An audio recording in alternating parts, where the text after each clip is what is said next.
नमस्कार दोस्तों। स्वागत है आप सभी का हमारे इस चैनल जानू की जिंदगी में। दोस्तों, यह बोझ है अक्षमाशीलता। यह ऐसा बोझ बन सकता है जो कभी हल्का नहीं होता, चाहे हम कितनी भी दूर क्यों ना चले जाएं। सोचिए, कभी किसी ने आपको चोट पहुंचाई हो।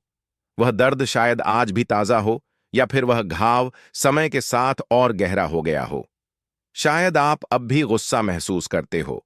वह गुस्सा आपको भीतर से खा सकता है, जिससे आगे बढ़ना मुश्किल हो जाता है।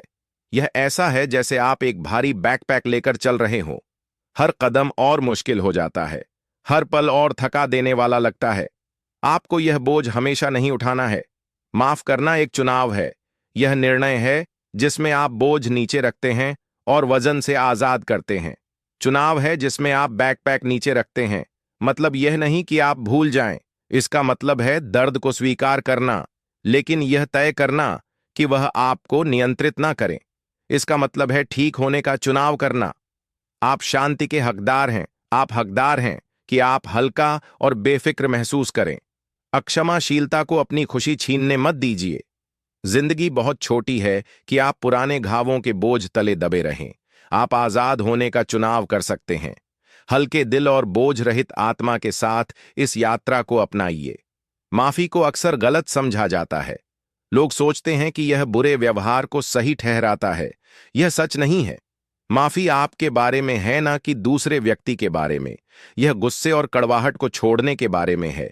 यह अपनी शक्ति वापस लेने के बारे में है। जब आप माफ करते हैं तो आप दर्द के बजाय शांति को चुनते हैं। आप गुस्से के बजाय उपचार को चुनते हैं। आप यह नहीं कह रहे हैं कि जो हुआ वह ठीक था। आप बस आगे बढ़ने का चुनाव कर रहे हैं। याद रखिए, माफी एक प्रक्रिया है। अपने साथ धैर्य रखें। एक बार में एक कदम उठाएं। गुस्से को पकड़े रहना आपको दूसरों से ज्यादा नुकसान पहुंचाता है। यह ऐसा है जैसे आप जहर पी रहे हो और उम्मीद कर रहे हो कि दूसरा व्यक्ति मर जाएगा। माफ ना करना आपको अतीत में ही अटका कर रखता है। यह आपको ठीक होने और आगे बढ़ने से रोकता है। यह आपके मानसिक और शारीरिक स्वास्थ्य को प्रभावित करता है। अध्ययनों से पता चलता है कि माफी तनाव को कम करती है। तनाव से स्वास्थ्य संबंधी समस्याएं हो सकती हैं। माफी आपके मन और शरीर दोनों के लिए अच्छी है। माफी का मतलब भूल जाना नहीं है। इसका मतलब है कि आप ठीक होने का चुनाव कर रहे हैं। आप शांति के हकदार हैं।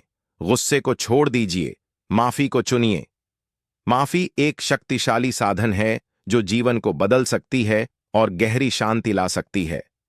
इस खंड में हम उन लोगों की वास्तविक जीवन की कहानियों को जानेंगे जिन्होंने माफी की उपचार शक्ति का अनुभव किया है। कई लोग माफ करने में संघर्ष करते हैं। दूसरों द्वारा पहुंचाई गई चोट और गुस्से को छोड़ना बेहद चुनौतीपूर्ण हो सकता है। दर्द बहुत भारी लग सकता है, और जिसने हमें चोट पहुंचाई है उसे माफ करने का विचार असंभव सा लग सकता है। लेकिन बहुत से लोगों ने इसके माध्यम से शांति पाई है। उनकी कहानियां प्रेरणादायक हैं। उदाहरण के लिए टॉम को ही लीजिए। माफी की ओर टॉम की यात्रा आसान नहीं थी, लेकिन वह जीवन बदलने वाली थी। उसे अपने व्यापारिक साथी से गहरी चोट पहुंची थी। उस विश्वासघात ने उसे पूरी तरह से टूट और खोया हुआ महसूस कराया। टॉम कई सालों तक गुस्से और कड़वाहट में रहा। वह उस दर्द से आगे नहीं बढ़ सका, और इसका असर उसके जीवन के हर पहलू पर पड़ा। उसके काम से लेकर उसके निजी रिश्तों तक आखिरकार उसने माफ करने का फैसला किया। यह निर्णय उसने हल्के में नहीं लिया, लेकिन यह टॉम के लिए एक निर्णायक मोड़ था। इस फैसले ने उसकी जिंदगी बदल दी। उसने महसूस किया कि उसके कंधों से एक बोझ उतर गया है, और उसने दुनिया को एक नए नजरिए से देखना शुरू किया। उसे शांति मिली और वह आगे बढ़ सका, या सारा को ही ले लीजिए। उसकी कहानी भी माफी के प्रभाव का एक और शक्तिशाली उदाहरण है। वह बचपन में एक कार दुर्घटना का शिकार हुई थी। यह दुर्घटना उसके लिए बहुत दर्दनाक थी, और उसने उसे स्थायी घाव दी। इस दुर्घटना ने उसके शरीर पर निशान और उसके मन में गहरा दर्द छोड़ दिया। कई वर्षों तक वह उन यादों और उस गुस्से से जूझती रही जो उसे दूसरे ड्राइवर के प्रति महसूस होता था। वह कई सालों तक उस दूसरे ड्राइवर को दोषी ठहराती रही। उसकी नाराजगी ने उसे पूरी तरह घेर लिया था, जिससे उसके लिए जीवन में खुशी पाना मुश्किल हो गया था। आखिरकार सारा ने उस ड्राइवर को माफ कर दिया। माफी का यह कदम उसके उपचार की प्रक्रिया में एक महत्वपूर्ण पड़ाव था। इस माफी ने उसे उसके अतीत से आजाद कर दिया। अब वह उस गुस्से और दर्द से बंधी नहीं थी जिसने कभी उसकी जिंदगी पर हावी हो रखा था। वह अब एक संपूर्ण और खुशहाल जीवन जीने में सक्षम थी। सारा की कहानी यह साबित करती है कि छोड़ देने और आगे बढ़ने में कितनी ताकत है। ये कहानियां माफी की शक्ति को सिद्ध करती हैं। ये दिखाती हैं कि सबसे गहरे घावों को भी पार किया जा सकता है और शांति पाई जा सकती है। दर्द का अनुभव करने के बाद भी शांति पाना संभव है। माफी केवल अतीत को छोड़ने के बारे में नहीं है, यह भविष्य को आशा और शांति के साथ अपनाने के बारे में भी है। रिश्ते हमारे कल्याण के लिए बेहद जरूरी हैं, लेकिन रिश्ते जटिल भी हो सकते हैं। कभी कभी आहत करने वाली बातें हो जाती हैं। अक्षम्य भावनाएं दूरी पैदा करती हैं। यह लोगों के बीच दीवारें खड़ी कर देती हैं। विश्वास और जुड़ाव को फिर से बनाना मुश्किल हो जाता है। माफी एक पुल है। यह आपको दूसरों से फिर से जुड़ने की अनुमति देती है। यह उपचार और समझ के लिए रास्ता खोलता है। किसी को माफ करना उनके कार्यों को सही ठहराना नहीं है। इसका मतलब है एक साथ आगे बढ़ने का चुनाव करना। इसका मतलब है गुस्से के बजाय प्यार को चुनना। माफी एक यात्रा है, कोई मंजिल नहीं। इसमें समय और प्रयास लगता है, लेकिन यह इसके लायक है। शुरुआत अपने भावनाओं को स्वीकार करने से करें। अपने गुस्से को दबाएं नहीं, खुद को उसे महसूस करने की अनुमति दें। अपनी भावनाओं को लिखें। यह आपको उन्हें समझने में मदद कर सकता है। किसी ऐसे व्यक्ति से बात करें जिस पर आप भरोसा करते हैं। अपनी कहानी साझा करना उपचारात्मक हो सकता है। थेरेपिस्ट आपको मार्गदर्शन और समर्थन दे सकता है। याद रखें, माफी खुद को माफ करना भी है। हम सभी गलतियां करते हैं।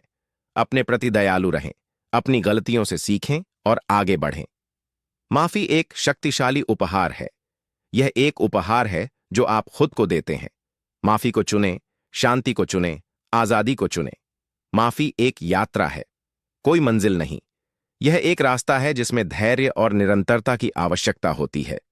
इसमें समय और प्रयास लगता है, लेकिन यह इसके लायक है। माफी की प्रक्रिया रूपांतरकारी हो सकती है, जो राहत और आंतरिक शांति का एहसास दिलाती है।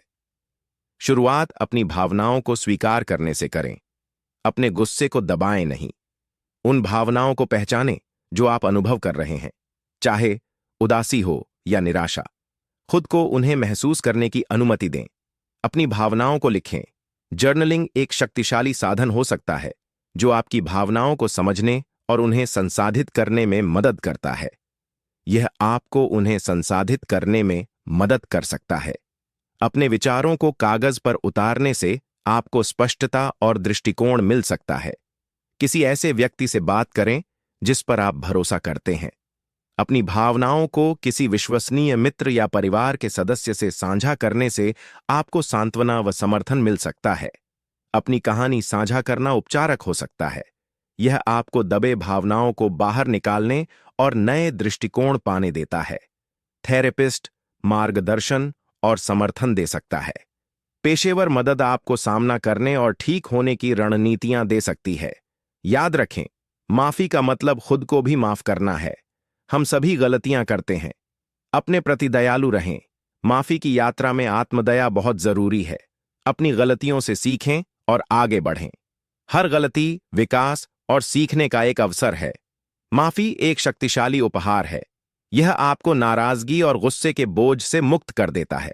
यह एक उपहार है जो आप खुद को देते हैं। माफी को चुनें, शांति को चुनें। दोस्तों, आज के लिए हमारे चैनल जानू की जिंदगी में बस इतना।